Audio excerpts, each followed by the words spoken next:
السلام علیکم، Asia 41 news کے ساتھ میں ہوں آپ کی میزبان امنا عباس۔ خبر شامل کرتے ہیں شورکوٹ سے۔ ہمارے بیورو چیف رانا محمد شبیر کے مطابق تھانہ شورکوٹ سٹی پولیس کی آتش بازی کا سامان فروخت کرنے والوں کے خلاف بڑی کارروائی، بڑی مقدار میں آتش گیر مادہ برآمد، ملزمان گرفتار، مقدمہ درج کر لیا گیا۔ ایس ایچ او تھانہ شورکوٹ سٹی فیصل رضا کالو کی زیر نگرانی سب انسپکٹر اشفاق انجم کی پولیس ملازمین محمد باسط، اجاز احمد، عمران ڈرائیور محمد اجاز کے ہمراہ دوران گشت مخبر کی اطلاع پر بروقت کارروائی کرتے ہوئے سفید رنگ کے کیری ڈبے کو روک کر دوران تلاشی بڑی تعداد میں آتش گیر مادہ آتش بازی کا سامان برآمد کر لیا اور آتش بازی کا سامان فروخت کرنے والے ملزمان فہیم ولد محمد اشرف سکنہ نواں شہر، فائق علی ولد شاہد علی، جون علی ولد ناصر علی سکنہ گلی امام بارگاہ والی جنگ صدر کو رنگے ہاتھوں گرفتار کر کے مقدمہ درج کر کے تفتیش شروع کر دی۔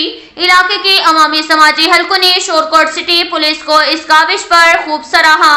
اب تک کے لیے اتنا ہی کافی ہے، ملتے ہیں اگلے بلیٹن میں، ہمارے ساتھ رہیے گا۔ اللہ حافظ۔